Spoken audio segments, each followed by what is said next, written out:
said that an ounce of prevention is worth a pound of cure. In PBIS, prevention is perhaps the founding principle. This module is focused on some simple steps that schools can take to prevent problem behavior. There are 3 proven strategies for improving students' successful behavior, starting with effective instruction. Nothing we know of has a larger effect on behavior change than teachers teaching students. Effective instruction involves telling them exactly what is expected, modeling it for them, and providing them with multiple opportunities to be engaged, just as we would when teaching academics. Because there are typically many expected student behaviors to teach, it's helpful for schools to come up with 3 to 5 big ideas or concepts to anchor all of the smaller rules that they will be teaching across locations in the school. For example, schools may use terms like respect and responsibility as anchors, teaching the meaning of each. Then, every school expectation simply becomes an example of these overarching concepts. As a process, these concepts are first taught school-wide, then teachers use these as foundations for teaching expectations by location, time, or activity. Now, all instruction is anchored to larger concepts with which students have familiarity. In this manner, students understand why the rules are in place and don't see them as random or arbitrary adult decisions. While instruction involves what we teach students to do, the environment involves those things we can do to control or make it more likely that students will be successful with what we've taught. In PBIS, the school thinks about maintaining consistency in how rules are encouraged and enforced, the manner in which reminders are provided, the placement of adults during times and in locations that are predictive of problems, and even the arrangement of furniture. This is all done with the thought of maximizing the probability of student success. The final proven strategy takes us to the concepts of school climate and culture. We know that when students believe that adults are genuinely working on their behalf to promote success, they are more likely to be compliant. Much of what we do in terms of setting students up to be successful helps in this effort to build relationships. But truly positive teacher-student relationships require effort on the part of the adult to make it happen. Effective PBIS schools bring together their entire faculty and staff to discuss the use of these 3 proven strategies.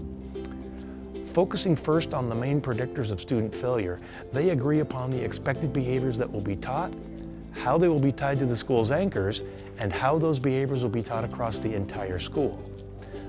Then, all consider what they could do within the environment to maximize student success with these expectations. Importantly, the focus is on maximizing probability across the entire school, considering what extra strategies might be necessary for more challenging students. Look at this example from a high school. If a school were to identify problems in the hallway that included running, pushing, cursing, and congregating to clog traffic, they may logically determine to teach 4 expectations, each deemed important to solve the identified problems.